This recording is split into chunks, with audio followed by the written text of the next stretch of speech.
En 1915, Ernest Shackleton regarde son navire, l'Endurance, se faire broyer lentement par les glaces noires de l'Antarctique. 3 ans de préparation intense, des millions de livres investis, 28 vies suspendues au-dessus d'un abîme sans fond. La plupart des hommes auraient cédé immédiatement à la panique pure, hurlé contre le destin cruel, ou simplement attendu la mort dans le silence blanc. Mais Shackleton ne bouge pas d'un pouce. Il observe la destruction totale de son rêve avec un calme terrifiant et absolu. Ce n'est pas de l'indifférence froide, c'est une arme stratégique. Dans cet instant précis, il comprend que le navire est perdu irrémédiablement, mais que le leadership ne l'est pas encore. Le vrai test ne commence jamais quand tout va bien, mais quand la structure s'effondre sous vos pieds. Aujourd'hui, nous allons décortiquer comment il a gardé le contrôle total quand tout déraillait complètement.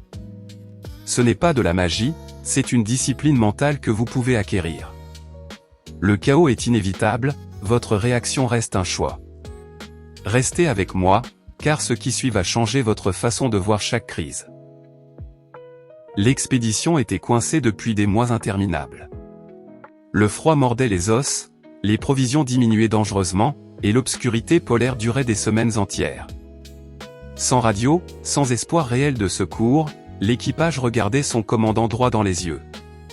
Si Shackleton avait montré un seul doute, la mutinerie ou le désespoir auraient tué l'équipe avant la fin. Il a imposé une routine militaire stricte dans ce campement de glace instable. Les hommes devaient se raser, manger à heure fixe, et maintenir une hygiène impeccable malgré tout. Il savait que l'ordre extérieur forge l'ordre intérieur nécessaire. Il partageait ses propres rations, marchait dans la neige pour inspecter les tentes, et cachait ses propres peurs profondes. Chaque soir, il écrivait dans son journal, non pas pour se plaindre, mais pour analyser les faits bruts. Il a transformé un groupe d'explorateurs perdus en une unité cohérente et forte. Pendant 16 mois, ils ont dérivé sur des blocs de glace instables. Shackleton ne promettait pas le salut, il promettait l'effort constant. Cette stabilité artificielle dans un environnement mortel est la clé de la survie psychologique. Il ne contrôlait pas la glace, il contrôlait l'esprit des hommes. Le moment critique arrive quand la glace commence à se briser sous le campement fragile. Ils doivent lancer les canaux de sauvetage dans une mer démontée et dangereuse. C'est le saut final dans l'inconnu total. Shackleton prend une décision radicale, il abandonne tout le matériel lourd qui pourrait les ralentir mortellement.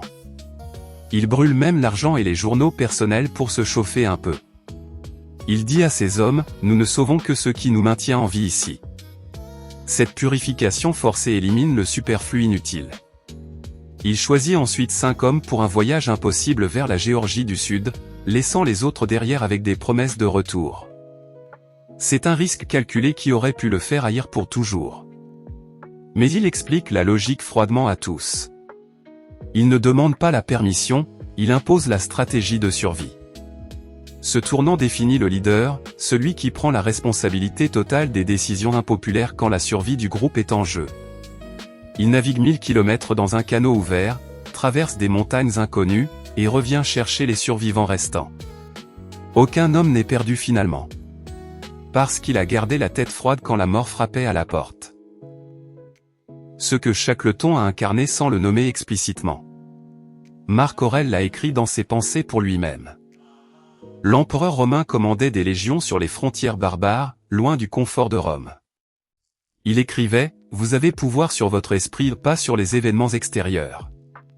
Réalisez cela, et vous trouverez la force vraie. » Le principe est simple, le sang-froid n'est pas l'absence. Comment appliquer cela dans votre vie moderne concrètement? Votre bureau ou votre entreprise est votre navire actuel. Une crise arrive, un client part, un projet échoue, une relation se brise soudainement. La première règle est le silence immédiat et total. Ne répondez pas aux mails, ne criez pas, ne prenez pas de décision dans l'heure. Créez votre propre routine de stabilisation personnelle. Comme Shackleton rasait ses hommes, imposez-vous une tâche physique simple et rapide. Rangez votre bureau, faites 10 pompes, marchez 5 minutes dehors. Cela signale à votre cerveau que vous commandez encore la situation. Ensuite, séparez les faits des interprétations émotionnelles. Écrivez ce qui est réel sur papier noir sur blanc. Le reste est du bruit mental. Enfin, communiquez avec certitude, même si vous devez ajuster plus tard. Les gens suivent la conviction, pas l'hésitation visible. Vous n'avez pas besoin de tout savoir, vous devez juste savoir quelle est la prochaine action logique. Transformez le chaos en liste de tâches exécutables. Le contrôle se regagne action par action, pas par la pensée seule. Devenez l'encre dans la tempête de votre propre existence. Le monde récompense ceux qui restent debout quand les autres s'effondrent complètement. Ce sang-froid est la marque distinctive du vrai pouvoir intérieur. Ce n'est pas pour être admiré, c'est pour être efficace dans l'action. Quand vous maîtrisez votre intérieur, l'extérieur ne peut plus vous briser jamais. Vous devenez inébranlable face aux tempêtes. Cette vidéo n'est pas une fin, c'est un début de transformation. Si vous cherchez à forger une mentalité d'acier, à comprendre les lois profondes de la discipline et de la résilience, alors vous êtes au bon endroit. Esprit de fer est construit pour les hommes qui refusent la médiocrité ambiante. Abonnez-vous et activez la cloche pour ne manquer aucun outil dans votre arsenal mental. La route est longue, mais vous ne la marcherez pas seul désormais. Rejoignez les rangs de ceux qui se construisent dans le silence et la force.